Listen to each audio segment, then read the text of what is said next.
Come here now, girl.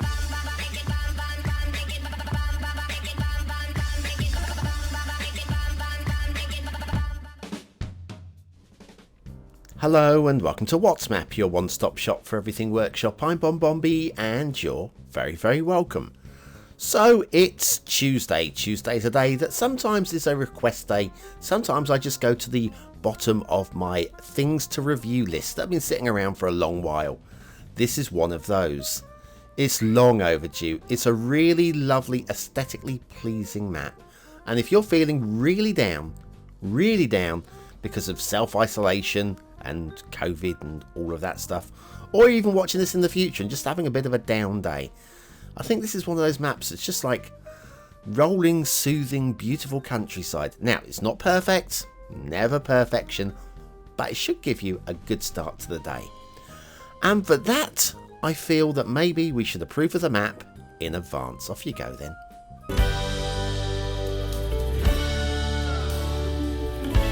That's right, taking a punt in advance really does support the channel, gets me seen by more people, helps me get a little bit bigger every single day, so thank you for your support. Today's map is Molapo Valley by Zippr. Now, I was convinced we'd done Zippr in the past. Maybe it's just they've been on my list too long. It's not their first map, and it'll show actually. They're done a good job here. There's your start square, national road running through it right there. It's not a big highways map, this one. We've got that valley in the middle there, which is perfectly good for a decent sized town and some hills to work into. Very nice. Resources all centered around that valley pretty much as well. We're mostly fertile and a little bit of forestry mostly. And then off to the workshop. No DLC required today. We'll be using the Not So Rocky Hills map theme. You'll need network extensions too, or the map will be broken. We've got a few trees there as well.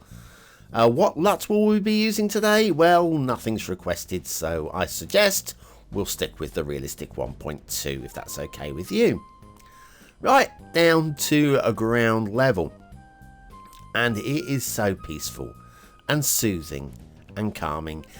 I think across the whole, I mean, first of all, the terrain is, it's got to be a terrain party map. I'm not entirely sure where Molapo Valley would be, but it does feel very nice. And the roads, they feel very nice. It does just feel like I'll dot a little village up here and the farm over there, and it just a casual, comfy build. Now, the one thing you might notice, however, is that we have a definitive lack of traffic. Now, this road does definitely connect to the edge of the map. The thing is, though, it doesn't actually connect to the edge of the map. Oh, our first intersection. And it's a very busy dirt track crossroads. Yeah, very busy. Wait for those tractors. No tractors. So yes, it connects, but it doesn't. It's not an outside connection. In fact, this entire map does appear to only have the one road outside connection, which I'll point out when we get towards it. And so there'll be no through traffic. Now, I can see an argument for this, but I can also see more than one argument against it. So I'll leave you to decide whether having just the one outside connection on the map with roads that do sort of connect to the outside of the map as well, whether that's a plus or a minus. Now we're heading down towards what I'm going to call our main intersection. You can see it's not really much of a main intersection. And this is probably the biggest downer on the map, if you can call it a downer. Yes, we've got a bit of road being pushed too hard against itself, and we've got some glitching going on. And pretty easy to fix, this one specifically. There you go, that was an easy fix. This one over here is more of a problem.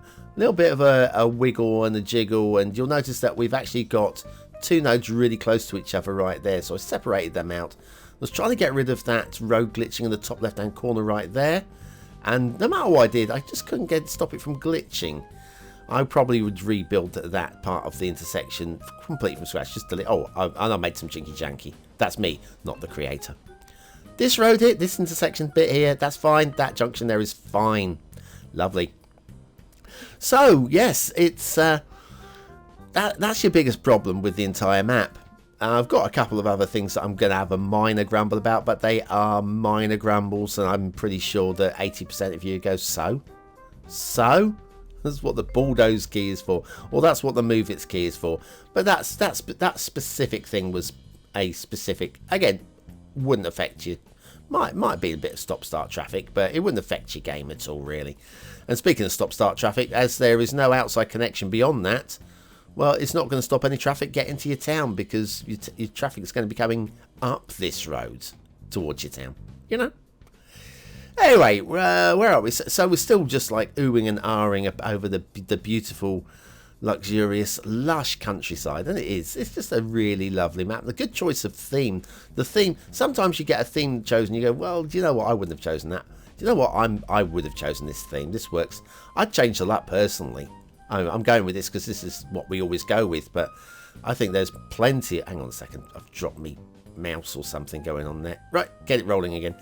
So yes, I'd choose something possibly a little bit more vibrant than this, but it's still pretty strong. Start Square is here. As you can probably tell by the asset, the one thing that isn't countryside, and this is beautiful as well. This is the historic town hall Muenster by Titan. I think Münster is right. Checked about 3 different sources, and it does seem to be right. So yes, it's in Germany, and Titan, of course, great creator of European assets. Factoids, because factoids. The Grand National, the English Grand National of 1956 was a race of great drama. Millions watched as the Queen Mother's horse, Devon Lock, cleared the final fence in the lead, seemingly certain to win. Suddenly, as the horse reared towards the finishing line, it collapsed, losing the race and deprived the crowd of a first royal victory of the century. The unfortunate rider was none other than Dick Francis, who later became a best-selling writer. Novelist, no doubt. Well, more than no doubt, he actually was. Specifically, actually, about racing. A lot of books about racing from Dick Francis. Anyway, historic town hall Münster by Titan. Today's asset of the day. We go back to the map of the day and the meandering roads. So yes, this is now where your traffic's going to be coming in from, assuming that you're building where that town hall was. A little bit of, do you know what, I don't mind that foliage coming over the bridge there. It looks like it was actually draping rather than clipping through. It was clipping through, but didn't appear that way, so I'm okay with that. So yeah, you're going to get all your start square traffic coming down this route, and again, that's not necessarily huge. You don't need 3 lanes. You don't need 3 lanes. It will handle more traffic if you're building towards a big city, but 1 lane will be adequate to bring the traffic in. Anyway, this then comes up. We're not actually going to go to the edge of the map. I'm not going to show you the edge of the map connection. We're actually going to take a left onto the dirt tracks. Why? Well, you may have also noticed no rail. There's no rail on this map at all, which, given it's quite undulating, I kind of understand that. We've seen people do it though. We have seen people do it, and have seen people do it very well. Following the shoreline is probably a surefire bet of having a relatively smooth track. But we've seen people do it. Not doing it is not a fail. Not doing it is a very sensible thing indeed. Got some nice switchbacks with the dirt tracks going up the hills. It's not the best of the switchbacks. We've got a very dramatic one coming soon. But yes, not having a rail on this map isn't the problem. It's just something that you have to live with. Not every part of the world has rail at all. Far from it. There are huge areas that have no train stations and pre-built rail infrastructure. It's fine. Anyway, now heading up towards these hills. Right, we're kind of off towards the edge of the map and the fog here, so you probably won't be seeing this when you're game playing it. Now we head back inland here, and this is just a nice, and considering that this road isn't going to be doing anything, it's just a nice added feature. And there are a few other dirt tracks dotted around going up into the hills. Oh, we got a drowned tree. That's quite a heavily drowned tree. We'll talk more about drowned trees after the intermission. So yes, we're heading now just along a road that you'll probably do nothing with in game whatsoever. And there are a couple of others just like this that again won't really be a part of your game, but it's just nice to have. And here's your switchbacks that are coming up the side of this hill. It's quite steep, enough to cause the not so rocky hills to become rocky. Very nice. Up here we've got this nice little plateau up here, which is definitely somewhere that you could consider doing something with. What would you stick up here?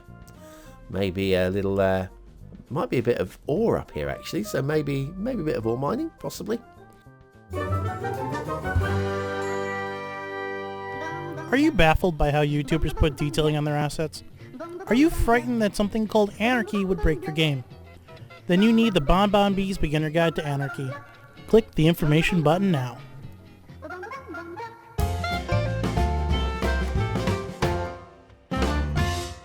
And that jumped in and bit my bum faster than I knew. We have no shipping routes on this map. I thought I had a few more seconds there, you know. I was going to build up to the intermission. Here it comes. But no, it just jumped straight in. Oopsie. So anyway, yeah, so we have no shipping routes. We have water flow, though. And the rivers are proper working rivers. They're not incredibly strong, but they are adequately strong. And this is the one that goes down through the start square, which is about here. You can see we've got arrows on there, and it's all flowing down into the lake at the bottom, which is just very pleasing. Very, very adequate. Fine. The entire map as a whole, it's just lovely. The hills feel real. The forests feel real. The river systems feel real and natural as well. It's a big score. It's a big score for realism. Liking it indeed. Let's have a little look at one of these rivers, shall we? If we come down to the lake at the edge of the map. Where's the lake? There's the lake. There it is. And we'll take this river up here. First of all, don't like the merge of the rivers there. I mean, that could be a bit tidier. Got little lakelets are going on there. And then we've got a few trees that are standing in the water. Now, I don't mind them in the water so much. Like here, that feels like it's like a flooded area. So I don't mind that one there. But when you've got them actually stood actually in the main river that doesn't look like it's flooding, particularly like that one, I don't really buy into that. Have them right up to the riverbanks. Possibly the odd one, but that one just seems conspicuous. Also, the spawn points like this one here, a lot of them are actually out in the fog, or what would be the fog. That one, it just needs to be, I don't know, hidden, disguised even. I think disguised is a better word. It's just a bit too much in one place, and again, you probably won't notice it when you're doing your build. But we've got good tree placement all in those gullies. That's nice. Nice bit of tree placement up here. Again, up on this plateau here, you're not going to be doing anything up there, and it looks amazing. Just simple, basic tree detailing there, and the forests going down the rivers. It's a realism map. It's really very nice indeed in terms of that. Question is this a big enough plateau for you to build your city on, your large town? I would say yes. Yeah, I would say so. But what do you think? Is this a 1-star map? Is it a 5-star map? Is it somewhere in between? Your vote really does count. We use it at the end of the month for the Viewer's Choice Top 10. Will this be one of the top 10 maps of the month? Only you can decide. What do I think? I think it's going to be in there, you know. I think it's solid. Solid! Aesthetically, I like this. I think there's definitely room for improvements. Like those, a few of the rivers could just be polished up a little bit and such, but it's very nice. I'm going 4 stars on this. Detailing. I'm loving the tree work, apart from the drowned trees, which is a bit of an issue here and there. But I'm loving the tree work. I'm going to suggest that the highway merging is a highway. The road junction, yeah, isn't great. I think overall I can't quite push to 4 stars. I'm going to go for a high-ish 3. Middly high 3. It's 3. Yeah. Gameplay potential. Tough call. Do we want traffic coming through the start square from both directions? I see the argument against it. I see the argument for it. I'm not really sold myself on just having the one highway connection. I think I'm going to go, it worked. It certainly works as a map. I'm going 3 stars for this. It's not quite 4 stars for me, but tell me if I'm wrong in the comments so others can find out. Molapo Valley by Zippr, today's map. And it's glorious. I really like that. I wouldn't build on it personally. But I Really like that. That's genuinely a map that I was relaxed flying through. And I often feel that way about maps. So there you go. Anyway, don't forget, we have got a little bit of Project Cars on BonBonB 2. You can go and check that one out in the link on the left-hand side there. And we're back tomorrow with another map in the What's Map series. Have a great day, and I'll see you very, very soon.